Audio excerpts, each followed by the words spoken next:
تو کہنے لگے مولانا کراچی میں شادی میں گئے، ہنگامہ، لیڈیز مرد مکس، یہ ماحول کیا بحریہ میں نہیں ہے؟ کہ ہمارے گھروں کا یہ ماحول نہیں ہے؟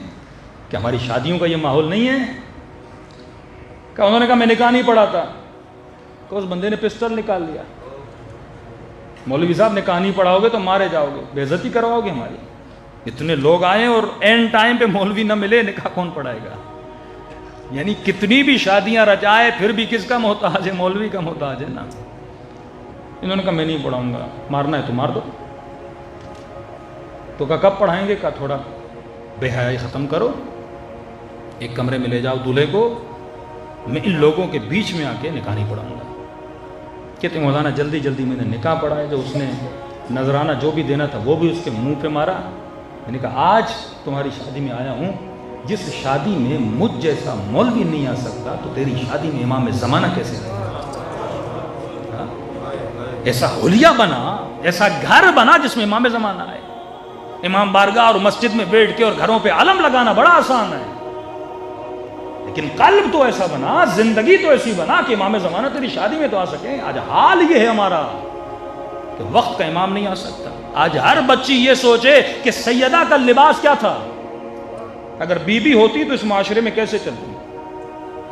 اور افسوس ایک الگ سبجیکٹ ہے کہ ممبر پہ آنے والی خواتین نے آج اتنا ستیہ ناش کیا ہے۔ بعض میں اس دن ایک کلپ سن رہا تھا، کریں افغانستان میں جو یہ خواتین برقع پہنتی ہیں نا، یہ اسلامی حجاب نہیں ہے۔ اب کیونکہ وہ خود نہیں وہ حجاب کرتی، اس کو ٹوک رہی ہے۔ بھئی تمہارا کام ہے جو نہیں کرتی ان کو ٹوکو۔ یہ بیچاری افغانی خواتین یا پٹھانوں کے یہاں جو حجاب ہوتا ہے ایک بڑا برقع پہنتے ہیں، آپ سب کو پتا ہے۔ شروع میں ہمیں یاد ہے ہمارے بڑے بھی یہی برقع پہنتے تھے، اب تم ان کو کیوں ٹوک رہے ہو؟ پھر کیوں مسائل میں پڑھتے ہو کہ اہل بیت کی عورتیں کجابوں میں جاتی تھی، اونٹوں کی اماریوں میں جاتی تھی؟ پھر کیا تم کل جناب سیدہ کے حجاب کو بھی ٹوکو گی؟ کیونکہ تم نے اپنا حجاب کم کیا ہے تو اسے ٹوک رہی ہو؟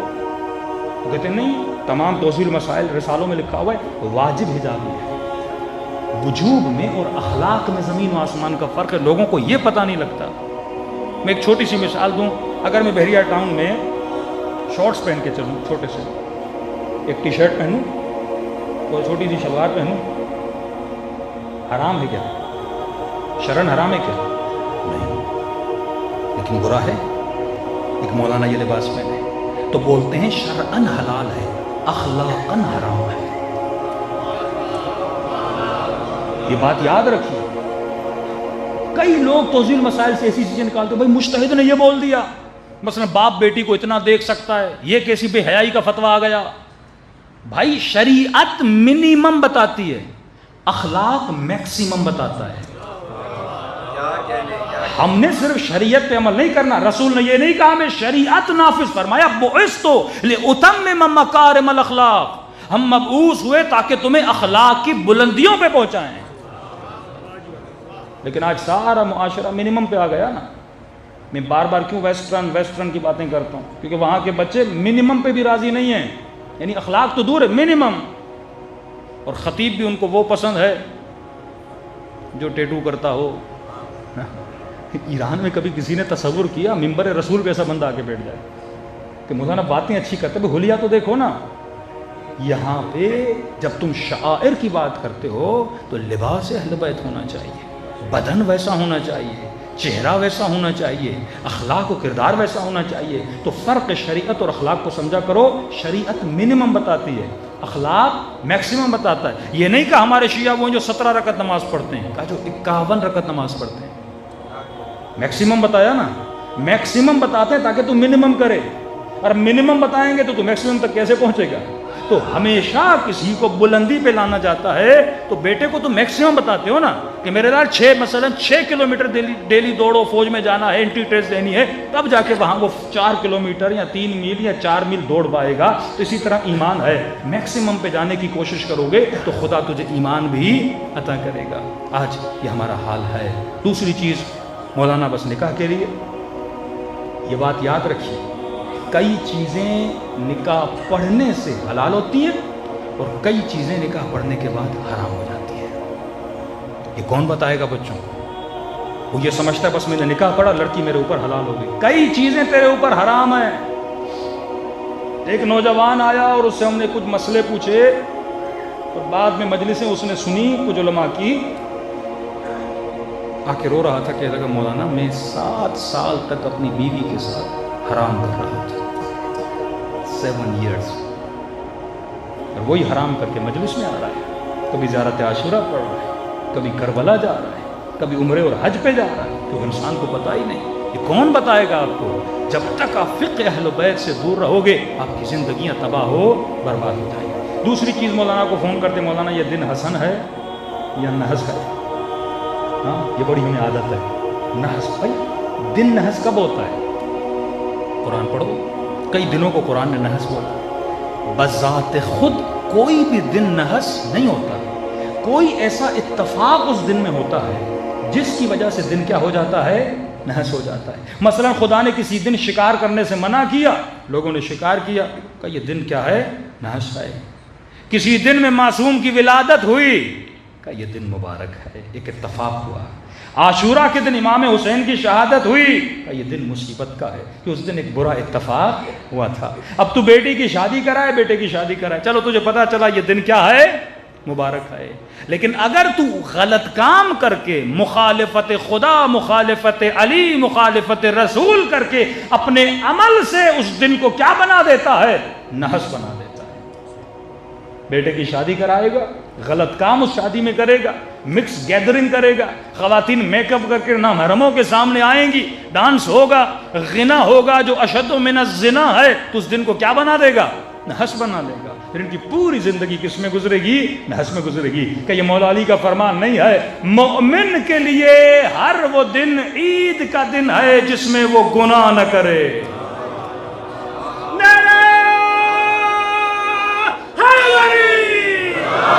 محمد علی محمد کی عظمت میں بلند تر صلوات۔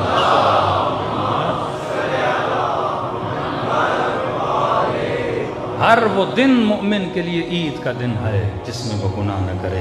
تو خلاصہ مطلب یہ ہے کہ اے مومن، اے مومنہ، جب تک اپنے وجود میں صفات کو پیدا نہ کرے۔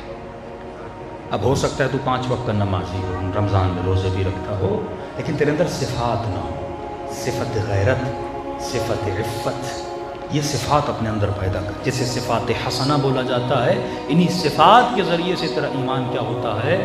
مضبوط ہوتا ہے۔ تو بچپن سے ان صفات کو اپنے بچوں کے اندر مضبوط کریں تاکہ ان کا دین بھی مضبوط ہو، ایمان بھی مضبوط ہو، اور جب قیامت میں اٹھیں اپنے والدین کو کیا کریں؟ سرخرو کریں۔ ایک باپ کے لیے واجب ہے۔ جوان آتا ہے مولانا، ہم نے صرف شادی سے پہلے اسے ایک سوال کیا، شادی کہاں؟ مولانا شادی کر رہے ہیں۔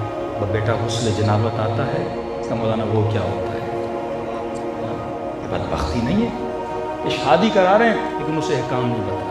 وہ پورے احکام ہے، کم از کم ½ an hour 1 hour کا لیکچر امام بارگاہوں میں، مسجدوں میں ہونا چاہیے۔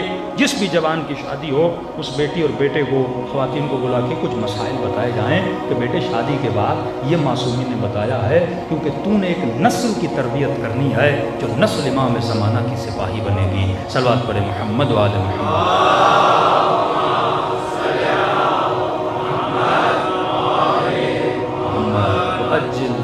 جب تک فکر اہل بیت ہمارے گھروں میں نافذ نہیں ہوتی، ہمارے ڈیسیجن فکر اہل بیت کے مطابق ہونے چاہیے، ہمارے اعمال، پھر دیکھیے رزق اور برکت آپ کے گھروں میں کیسے آتی ہے۔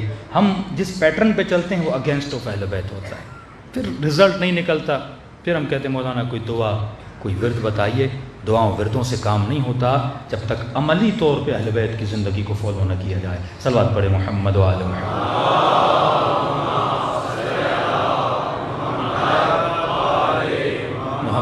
وَأَجِّلْ فَرْجَهُمْ، کربلا پوری تہذیب کا نام ہے۔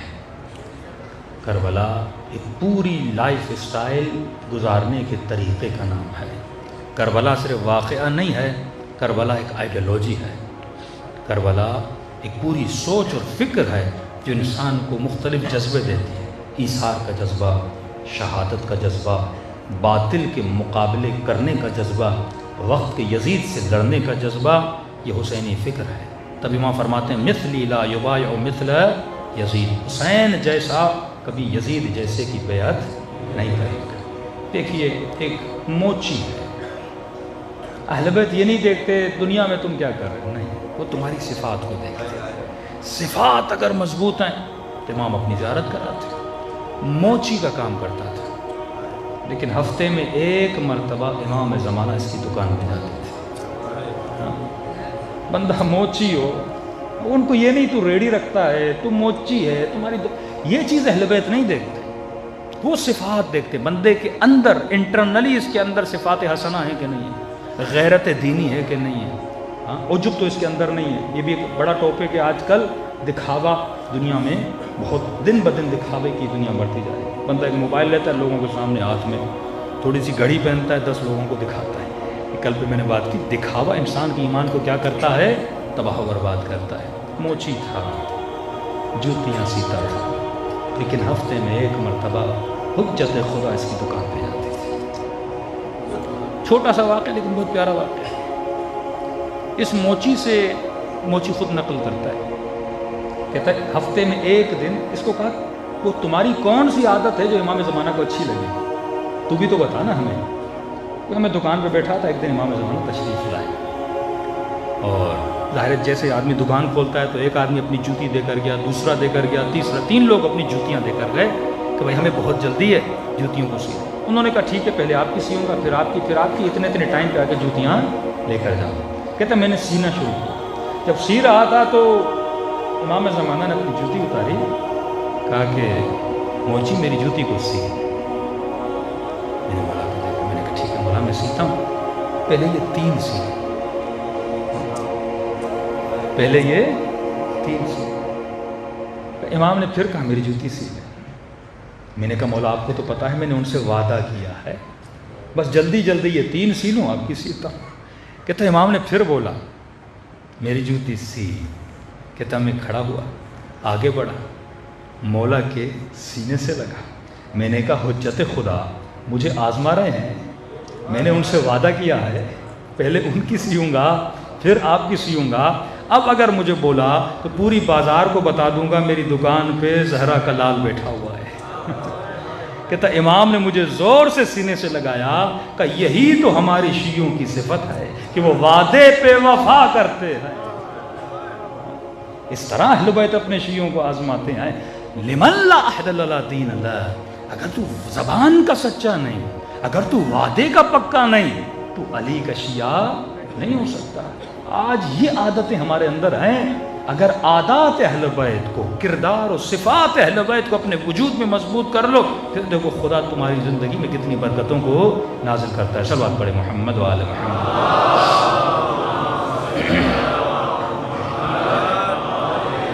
محمد وعجل فرجہم۔ عادتیں اتنی جلدی بلڈ نہیں ہوتی، آہستہ آہستہ صفات حسنہ، خود کو علوم اہل بیت، ایک کتاب اٹھا لے زندگی میں، ایک کتاب، اس کتاب کو ڈیلی تھوڑا تھوڑا کر کے پڑھیں، کوئی اخلاقی کتاب ہو جس سے آپ کی بری عادتیں دور ہوں، اس طرح اپنی وجود کو ڈیولپ کرتے رہیں، اہل بیت کے قریب ہو جائیں گے۔ آئیے دلوں کو کربلا لے کر چلیں، سلام کریں ان ہستیوں پہ جنہوں نے اپنا سب کچھ رسول پہ قربان کیا، دین خدا پہ قربان کیا۔ پوری تاریخ اسلام میں اہل بیت کے علاوہ کوئی نہیں ملتا۔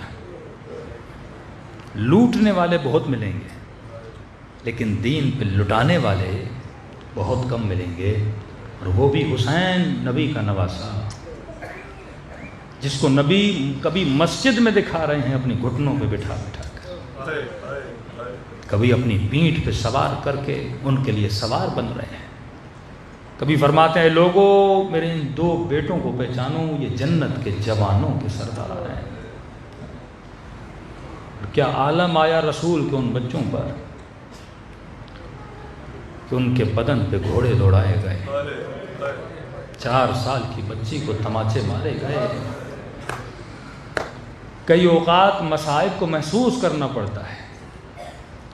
میں نے کئی بار علماء سے پوچھا، میں نے کہا کہ یہ محرم میں اہل بیت کے چاہنے والوں کو کیا ہوتا ہے؟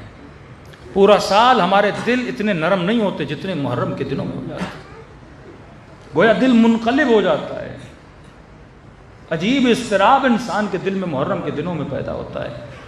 تو فرماتے ہیں کیونکہ ہم سب نے امام زمانہ سے بیعت کیے، کیونکہ ہمارا وجود متصل ہے امام زمانہ سے کہ جیسے محرم کا چاند نظر آتا ہے غم کے پہاڑ امام کے دل پہ ٹوٹتے ہیں، اور اس کا اثر کس پہ ہوتا ہے؟ تمام شیعیان امام کے دلوں پہ امام کے غم کا اثر ہوتا ہے، اور اگر سارا غم مومن کے دل پہ آ جائے نا تو اس کا دل پھٹ جائے۔ میرے چھٹے امام فرماتے ہیں ہم نے 40 پردے اپنے شیعوں کے دلوں پہ چڑھائے ہیں، اگر یہ حقیقت مصیبت حسین کو دیکھ لیں کوئی بھی بندہ زندہ نہ رہ پائے۔ پر میں ابھی تو رویا نہیں، تو رونا چاہتا ہے، تم سب کے سروں کے پیچھے میری دادی زہرا کھڑی ہو جاتی ہے،